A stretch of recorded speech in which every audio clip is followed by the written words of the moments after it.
So the 2024 Mr. Olympia just wrapped up yesterday with Samson Dowda winning, Chris Bumstead winning, Ryan Terry winning. And I just want to go over some things as a bodybuilding fan and a guy that's competed for years and has done multiple shows. I find a lot of things wrong with the show itself. And I have a huge controversial opinion. I'm going to save for the end to see how many people get upset or angry about it. This show was kind of weird, and it was a great show. It's a great year for bodybuilding. Like, if you're a bodybuilding fan, this is such a great time to be into the sport with how many different Mr. Olympias we've had in open bodybuilding. But I find a lot of things wrong with just the Mr. Olympia, the IFBB Pro, and NPC business side of things. Now, I know the venue was a lot different from last year, and when you compare photos from last year's Mr. Olympia, the stage was humongous. It was absolutely enormous stage, which is awesome. But one thing that they failed to do last year was provide, I think, really good, decent lighting for the athletes, and they just had way too much going on last year with the backdrop, the epileptic lights, the smoke, the lasers, all that stuff. They wanted to make it more flashy. I actually think they did a way better job this year in 2024 with the backdrop, just keeping it normal. There wasn't an obscure number of sponsors in the back that throws off the athletes' physiques and stuff like that. I will say, I don't think the lighting was the best this year. The lighting was probably better last year. It was a little too dark this year when you've seen a lot of the athletes do their back poses, and if they leaned back too far, it actually took away from their back poses. They lost detail because the stage lighting was too dark. The biggest gripe I have this year was how small the stage was. I mean, they had way too many athletes, but the stage was extremely small, where when they did the first call outs, when they bring everybody on stage, like if you look at classic physique, I think they had somewhere around the lines of 40 to 50 competitors.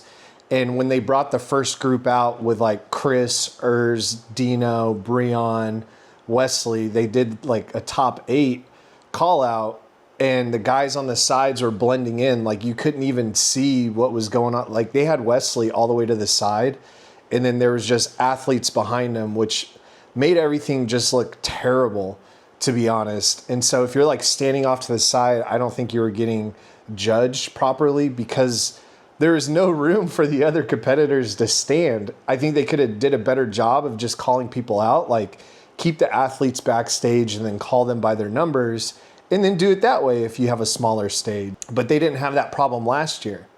So the stage was way too small. I don't know what they were thinking. I don't know about the venue. Maybe they just didn't have enough room for a bigger stage or whatever that case may be. And then also my second biggest gripe is how many athletes are competing, like for wellness, for bikini, for men's physique, for classic physique. It's absolutely outrageous that there's 40 to 50 competitors, and it takes up way too much time.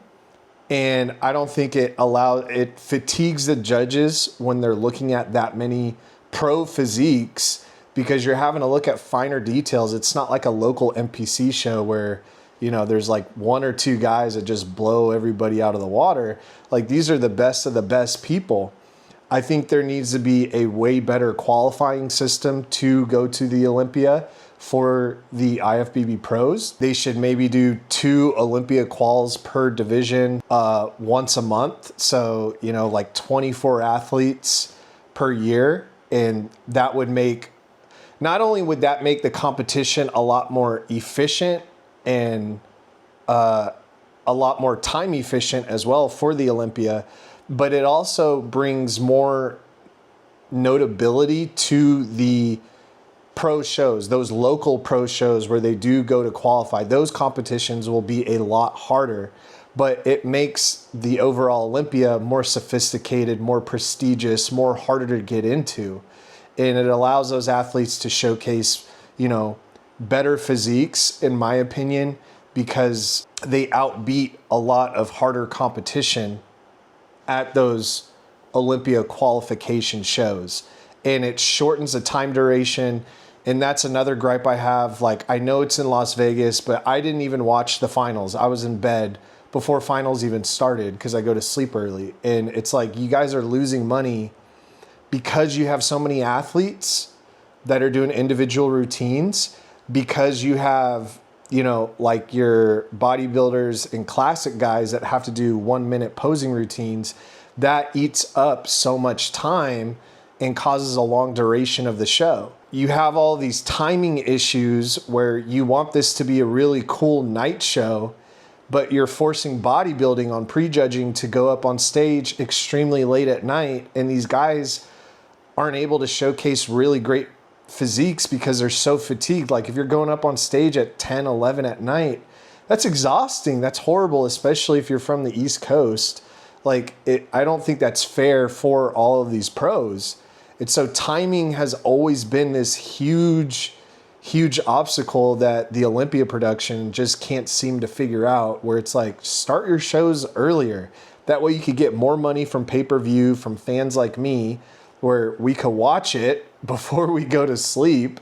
And it allows the athletes to bring in better packages and they're not so fatigued. And then lastly, my huge controversial opinion is for men's open bodybuilding. Actually, it's for all the divisions. I truly don't think if you've won the Olympia, you should automatically be guaranteed for life. I think you should have to requalify for the Olympia. I don't think it's fair for the other competitors who have to qualify, like peaking, carb loading, utilizing diuretics, getting shredded, like doing 2 shows a year is crazy when you're at that level, to be honest. It's really hard, and they wonder why all these bodybuilders are having such health problems, you know, and it's because a lot of these guys are having to do multiple shows back to back to back to qualify for the Olympia, and it's deteriorating their health. Mr. Olympia should automatically get put in. And it's like, you look at other sports and they don't have to do this, you know what I'm saying? Where they don't, it's not like every year Kansas City just goes to the Super Bowl, you know what I'm saying? Like, they at least have to freaking go to the playoffs and win their division and all that stuff in order to go to the Super Bowl. And I think that's how it should be for the Olympia. I think it brings in, again, a lot more notoriety, a lot more people to the local shows, to the Olympia qualifying shows. It brings more people into that.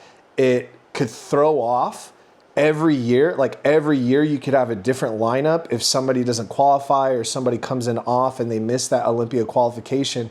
Like, you could have a dude who just won the Olympia not qualify for the Olympia because something went wrong with his peak, or, you know, all of those things that go into show qualifications. I think it should be a fair play. Like, as soon as the Olympia is done, the slate's clean. Everybody who wants to do a show has to requalify, and they should have a cap on how many athletes that they're having competing. So, like, for men's bodybuilding, do, again, like 2 Olympia quals per month, and do that with every division. And I think it makes a competition way harder. It makes everybody have to requalify, because you're not just getting this, oh, I just won the Olympia, I don't have to do anything for the whole year, and all I got to do is peak for the Olympia again. Where all these other athletes, they're having to do way more work to get to the Olympia and then dethrone who's ever the reigning champion or something like that. I think there needs to be a fair playing field. That's just my opinion, and I just see that because that's with a lot of other sports. But tell me what you guys think in the comments below. Tell me if I'm wrong. Tell me what you guys think should be maybe a better system for them. Tell me how you think the Olympia business model should be a lot more efficient, or their production model should be a lot more efficient when it comes to their shows. Because it seems like every year, and this is just my opinion, but they just can't seem to nail the backdrops, the stage, the lighting, and just keep it consistent every year.